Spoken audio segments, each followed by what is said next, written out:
The Hudson River Valley in the year 1766 was a place of stark contrasts. Bustling ports like New York City thrived on trade and commerce, while just a day's journey upriver, towns like Hudson's Landing clung to the wilderness, their existence a constant negotiation between civilization and the raw, untamed land. It was a community steeped in Dutch Reformed piety and the practical superstitions of frontier life. Their spiritual anchor was the old stone church, a sturdy, unadorned building with a single proud bell tower that overlooked the town and the wide, dark expanse of the river. The bell, cast in Amsterdam decades earlier, was the voice of the community, calling the faithful to worship, marking the hours, and tolling solemnly for the dead. The first time it happened, the town dismissed it as a prank or a trick of the wind. It was a cold, clear night in late October. The moon was full, casting a pale, bone-white light over the sleeping town. At the stroke of midnight, the bell rang. Not the familiar measured toll for a death, but a single, sonorous, almost questioning note that hung in the still air for a long moment before fading away. The town constable, a man named Jacob Van Ripper, was roused from his bed. He gathered 2 other men and marched to the church, their lanterns cutting feeble swaths through the darkness. They found the doors locked, the windows secured. A climb into the belfry revealed nothing. The bell hung silent and still, the rope tied securely. There was no one there. The next morning, Abigail de Jong, the town's elderly midwife and a woman known for her sharp tongue and numerous enemies, was found dead in her bed. The physician called it a sudden failure of the heart. A coincidence, the minister assured his flock. But in the taverns and the markets, whispers began. The bell had tolled, and a life had been taken. It was an omen. A week later, it happened again. The same single midnight peal. The same fruitless search. The next day, a young fisherman, Lucas Peterson, drowned in a sudden squall on the river, his boat found smashed against the rocks. He was a strong swimmer, known for his knowledge of the river's moods. 2 for 2. Coincidence was no longer a comfortable explanation. A cold dread began to seep into the foundations of Hudson's Landing. The bell was no longer just a bell. It had become a prophet of doom, and its voice spoke only of death. The peaceful rhythm of Hudson's Landing has been shattered by a supernatural phenomenon. The church bell, the voice of God and community, is now ringing on its own at midnight, and each peal is followed by a mysterious death. Is it a divine warning, a demonic curse, or something else entirely? The town is gripped by a fear it cannot understand, and the search for answers is about to begin. To follow the chilling investigation into the Devil's Bell Ringer of Hudson, subscribe to the channel and hit the bell so you don't miss a moment of this haunting mystery.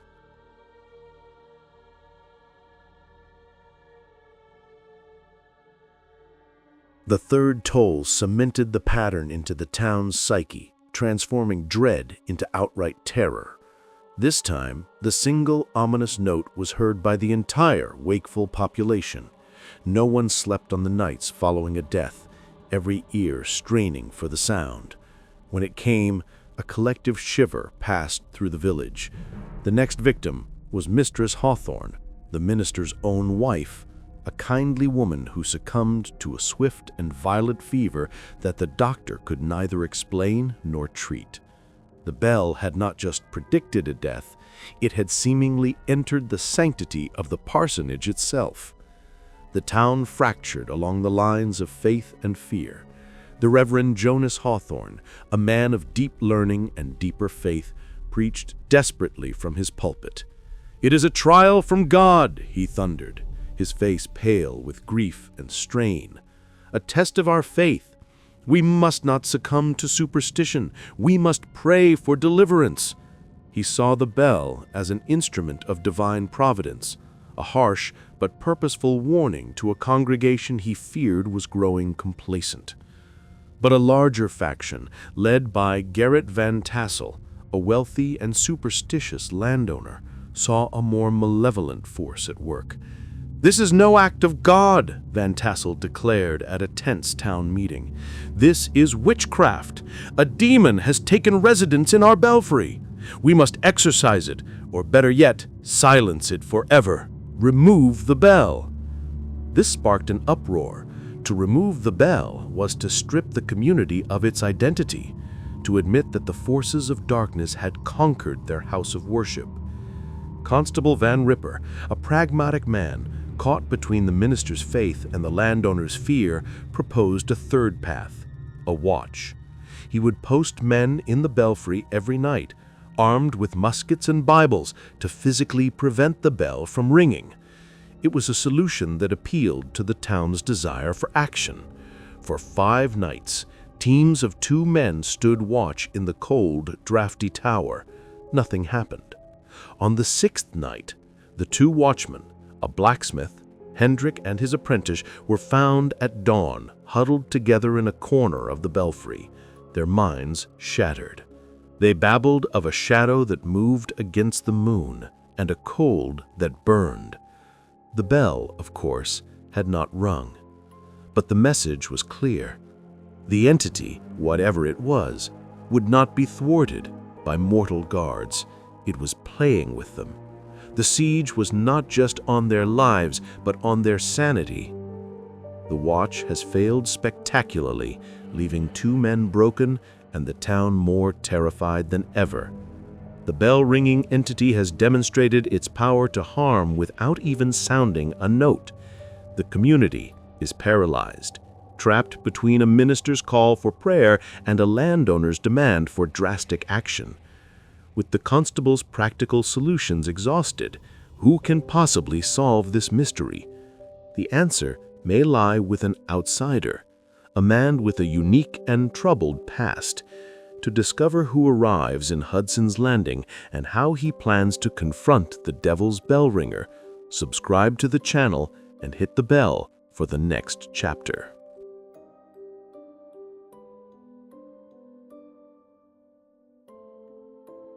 Guided by Lena's clue, Elias Thorne began to look past the 17-year history of Hudson's Landing and into the deeper past of the valley. He spent days in the archives of the nearest major settlement, Albany, poring over old Dutch West India Company records, land deeds, and the journals of early explorers. Lena, using her family's connections, sought out the oral histories of the Mohican elders. Slowly, a horrifying story emerged. The land upon which the old stone church was built had not been empty. Decades before the church was erected, it was the site of a thriving Mohican village.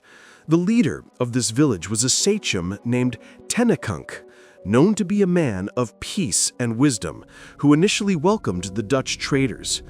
The problem arose when a renegade Dutch trapper, a man named Diederik van Houten, coveted the village's prime riverfront location.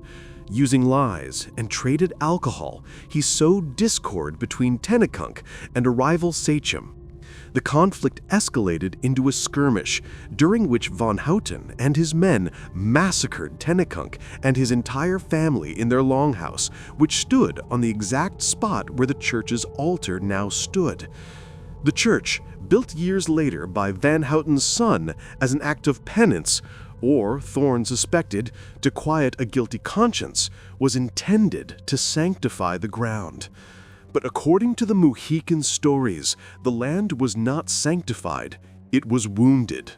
Tennekunk's death cry, a promise of vengeance that his blood would call for blood until the stones themselves cried out, had seeped into the earth.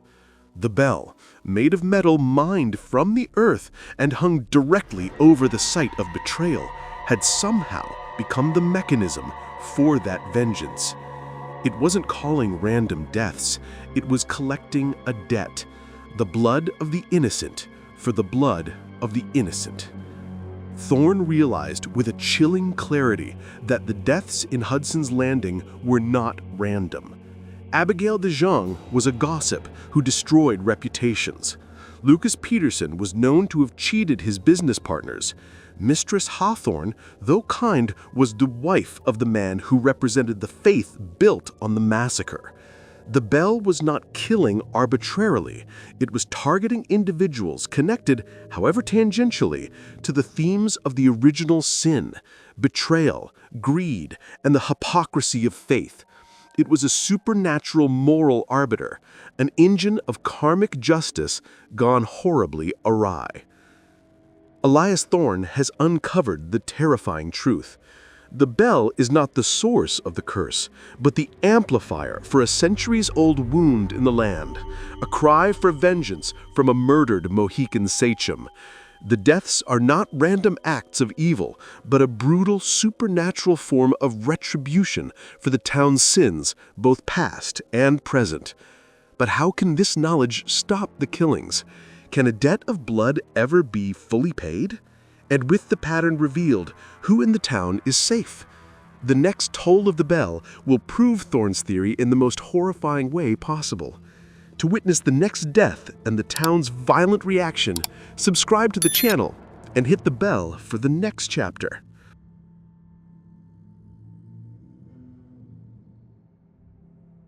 Armed with his terrible discovery, Elias Thorne went to Constable Van Ripper and Reverend Hawthorne.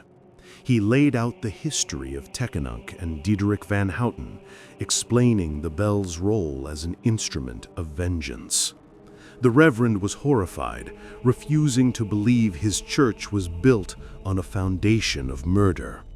Van Ripper, ever practical, saw the grim logic.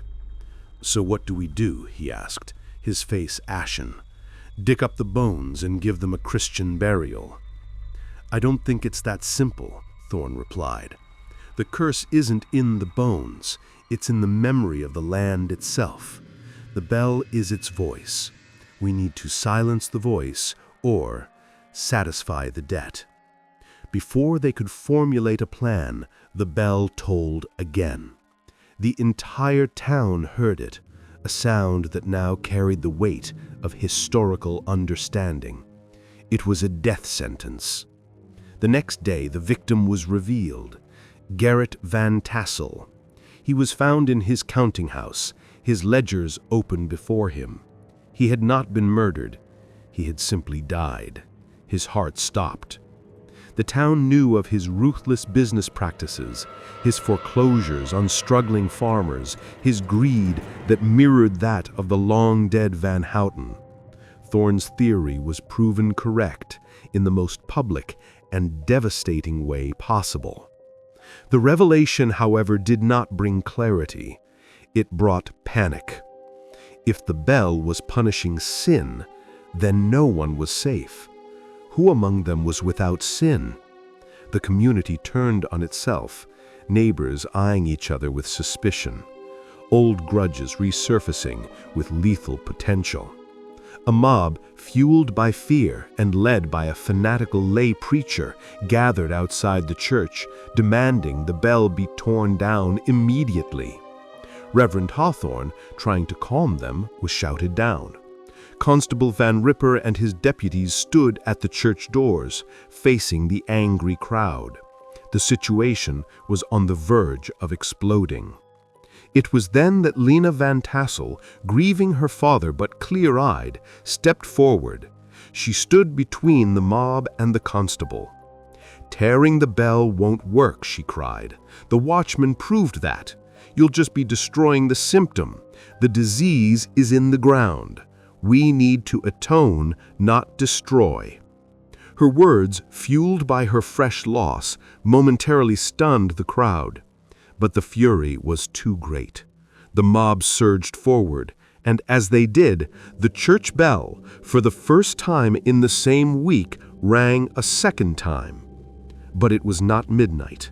It was high noon. And the note was different. Not a single toll, but a rapid, frantic, clanging peal, a sound of alarm, of fury. The mob froze, their anger replaced by a primal terror. The bell was no longer just predicting, it was reacting. The town has descended into a witch hunt atmosphere, with everyone suspecting their neighbor to be the next target. The death of Garrett Van Tassel has confirmed Thorne's theory, but pushed the community to the brink of self-destruction.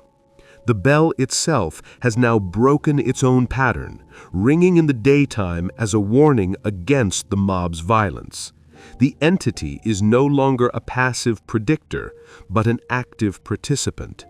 With the situation spiraling out of control, what desperate measure will Elias Thorne propose to break the curse before the town tears itself apart? The final, terrifying confrontation is coming. To see how Thorne plans to confront a memory made manifest, subscribe to the channel and hit the bell for the next chapter.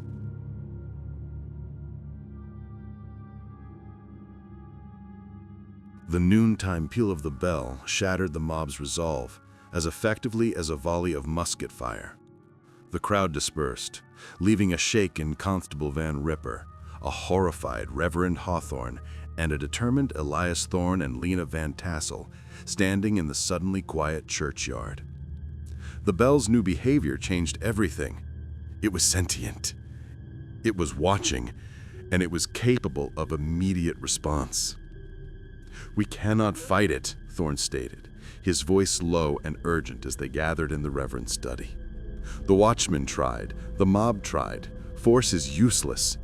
We must speak its language." "And what language is that?" Reverend Hawthorne asked, his hands trembling as he poured a glass of brandy. "In the language of blood and memory," Thorne replied. "Lena was right. We must atone, but not with prayer. That is our language. We must atone with an offering it will understand, a symbolic repayment of the blood debt." His plan was audacious and dangerous. He proposed a ritual, not a Christian one, but one based on the little he had gleaned of Mohican burial customs and his understanding of sympathetic magic. They would not dig for Taconix's bones, as the land itself was the vessel. Instead, they would create a vessel for the curse.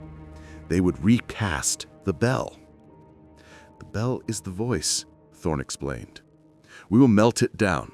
We will destroy the instrument, but we will do it here, on the consecrated ground of the church, and we will pour the molten metal into a new form, a plaque, a peace medal, something that acknowledges the crime.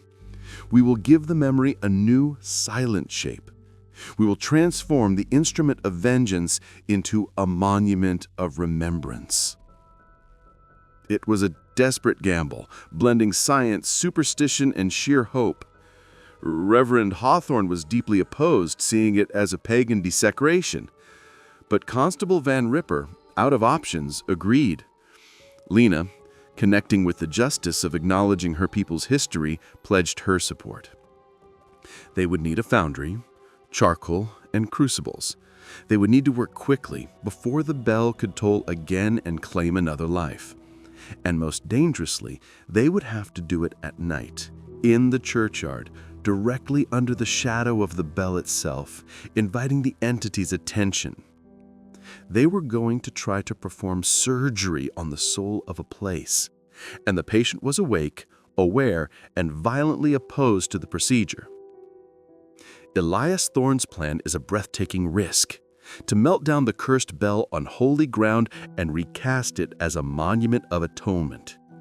It is an attempt to satisfy the land's ancient memory by transforming the very symbol of its vengeance. But can a curse be reasoned with? Can a wound centuries old be healed with a single symbolic act? And what will the entity do when it realizes they are trying to permanently silence its voice? The stage is set for a final, terrifying night where the past and present will collide. To witness the dramatic and dangerous ritual, subscribe to the channel and hit the bell for the next chapter.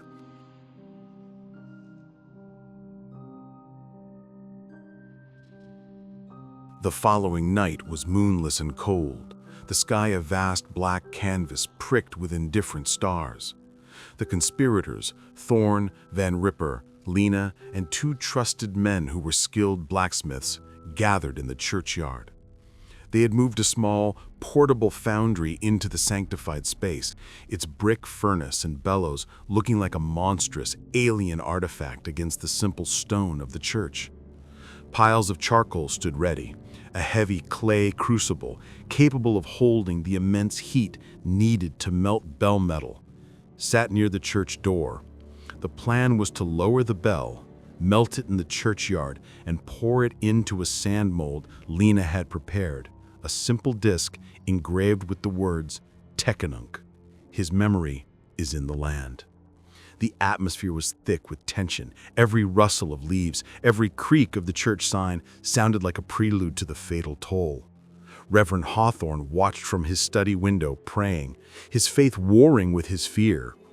As the men began to lower the massive bell using a complex system of ropes and pulleys from the belfry, the temperature around them plummeted. The unnatural cold Thorne had felt in the tower now enveloped the entire churchyard. Their breath plumed thickly in the air, and a layer of frost spread across the grass, circling the foundry in a perfect, malevolent ring. The bell, once down, was laid on a wooden cradle. The men worked frantically, feeding the furnace, heating the crucible. The fire roared to life, a defiant orange eye in the overwhelming darkness. As the first pieces of the bell were broken off and placed into the glowing crucible, the wind began to howl, not from the river, but from the ground itself, a low moaning sound that seemed to emanate from the graves in the churchyard. Shadows danced at the edge of their vision, forms that suggested tall figures with feathered headdresses. The entity of the land is present. It is angry. The metal began to melt, a sluggish, glowing stream of liquid fire. But as it did, the psychic pressure intensified. One of the blacksmiths cried out, dropping his tongs and clutching his head, screaming about fire in the forest and voices in the smoke. He fled into the night, his sanity broken. The remaining men, including Van Ripper, were pale and shaking, fighting to maintain their focus against the onslaught of terror. Thorne, his face set in a grim mask, took up the tongs himself. They were not just melting metal. They were melting a ghost, and the ghost was fighting back with every weapon of fear at its disposal. The ritual of atonement has become a battlefield. The entity of the land is manifesting its power, using cold, wind, and psychic terror to stop the desecration of its voice. The conspirators are under siege, their minds and bodies pushed to the limit. Can they complete the melting and the casting before they are all driven mad, or the bell tolls one last fatal time? The climax of the struggle between human resolve and ancient vengeance is here, to see if the crucible of fire can overcome the crucible of fear. Subscribe to the channel and hit the bell for the next chapter.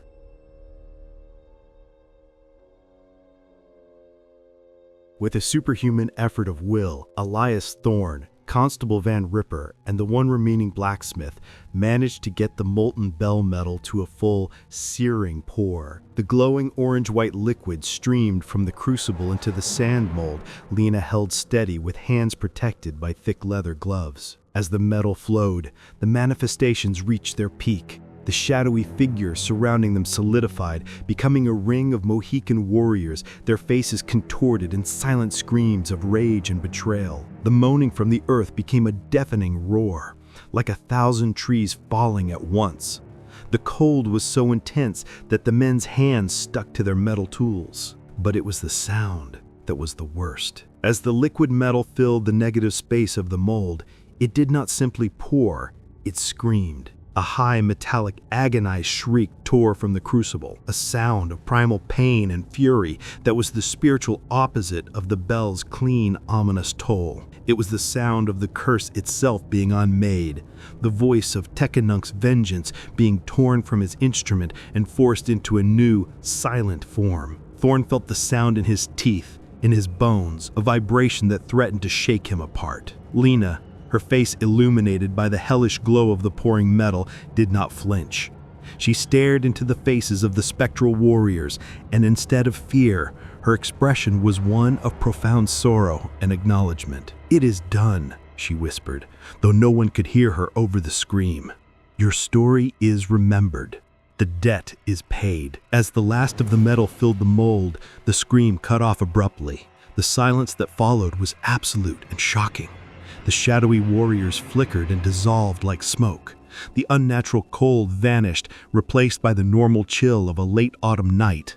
The wind died down. The oppressive watching presence was gone. In the sand at their feet was a glowing, newly cast metal disc, its surface bubbling and cooling. They had done it. They had silenced the Devil's bell ringer. Exhausted, trembling with adrenaline and relief, they sank to the ground, too spent to even speak.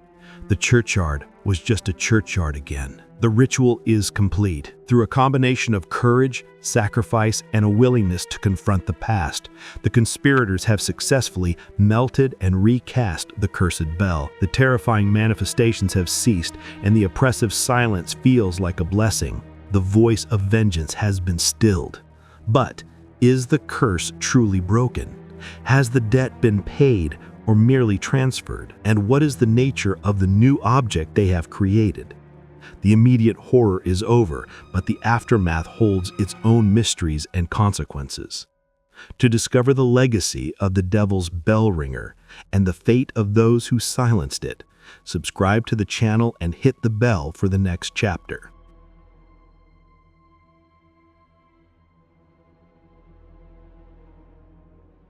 The dawn after the ritual revealed a Hudson's Landing that was physically the same, but spiritually transformed. The air felt lighter. The shadow that had hung over the time for months was gone. Word of the night's event spread quickly, a mixture of awe, gratitude, and lingering fear. The metal disc, now cooled, was a simple, unadorned circle of dark gray metal. Lena had inscribed it as planned. Teckenunk, his memory is in the land. Reverend Hawthorne, humbled and shaken, agreed to have it set into the stone floor of the church nave, directly before the altar, a permanent, sobering reminder of the blood upon which his church was built.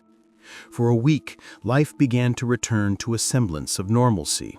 There were no midnight tolls, no mysterious deaths. The curse appeared to be broken. But Elias Thorne felt a lingering disquiet. The silence was too perfect. The entity, the memory of Teckenunk, had not been a mindless force. It had been intelligent, reactive. It had fought them. Would it simply accept this new state of affairs? He found his answer when he went to say goodbye to Lena Van Tassel. She was in her father's now silent counting house, going through his ledgers. She looked pale and tired, but resolute. "The town owes you its life, Mr. Thorne." "I'm not sure it's over, Lena," he replied quietly. "We silenced the bell, but we didn't erase the memory. The land still remembers." "I know," she said, meeting his gaze, "and so will I." And in that moment, Thorne understood the true cost. The curse had not been broken, it had been inherited. Lena, by taking a central role in the ritual, by being a descendant of the European interlopers, yet embracing the truth of the land's history, had become the new vessel. She was now the keeper of the memory, the guardian of the silence. The weight of Teckenunk's story and the town's safety now rested on her shoulders. It was a burden she had chosen, but one that would isolate her and define her life. The role of the bell ringer was gone, but the need for a rememberer remained. The town could move on, but Lena Van Tassel never could. The immediate threat to Hudson's Landing has passed, but the resolution has come at a profound personal cost. The curse has been transformed, not eradicated. Elias Thorne, the rational investigator, is left with the unsettling knowledge that some wounds of the past can never be fully healed, only managed. And Lena Van Tassel has become the new, silent guardian of the town's terrible secret, a living monument to a crime everyone else wants to forget. The story of the Devil's Bell Ringer is over, but the echo of its toll will linger in the soul of one woman forever. What does the future hold for Hudson's Landing and for Lena? The final chapter reflects on the enduring nature of historical memory. To understand the full legacy of these events, subscribe to the channel and hit the bell for the final chapter.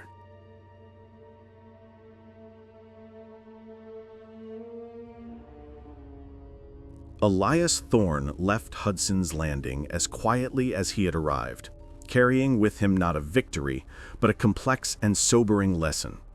He had confronted a phenomenon that defied his rational worldview, and had been forced to use tools of symbolism and atonement to achieve what logic and force could not. The world was stranger and more layered than he had ever imagined. Back in New York, he wrote a private account of the events, but he never published it. He knew the world was not ready for a story that lay in the ambiguous space between ghost story and historical reckoning. He continued his work, but with a new humility, a sensitivity to the stories that were written not in books, but in the land itself. In Hudson's Landing, life did go on. The town prospered, the memory of the cursed bell fading into a fireside tale, a legend to thrill children. The plaque in the church floor was walked over by generations of worshipers, most of whom never knew its true significance. Reverend Hawthorne preached for another 20 years, but his sermons always carried a new, subtle emphasis on mercy and the long shadow of historical sin. And Lena Van Tassel never married. She inherited her father's estate and became one of the town's most influential, yet reclusive figures. She was known for her charity, but also for her strange habit of walking in the churchyard at night, especially on the anniversary of the ritual. The townspeople thought she was mourning her father, but she was listening to the silence, ensuring that the memory of Tennekund remained a quiet, acknowledged presence, and not a screaming, vengeful one. She was the rememberer. The bell no longer tolled for the guilty because she had become its living, silent counterpart. The debt of blood had been transformed into a duty of memory, a pact between the past and the present that ensured the future of the town purchased with the solitude of one woman's soul. The Devil's Bell Ringer of Hudson is more than a simple ghost story. It is a profound exploration of historical guilt, the power of place, and the different forms that justice and vengeance can take across centuries. It asks whether the sins of the fathers must be visited upon the children, and if so, whether the burden can be transformed from a curse into a sacred duty.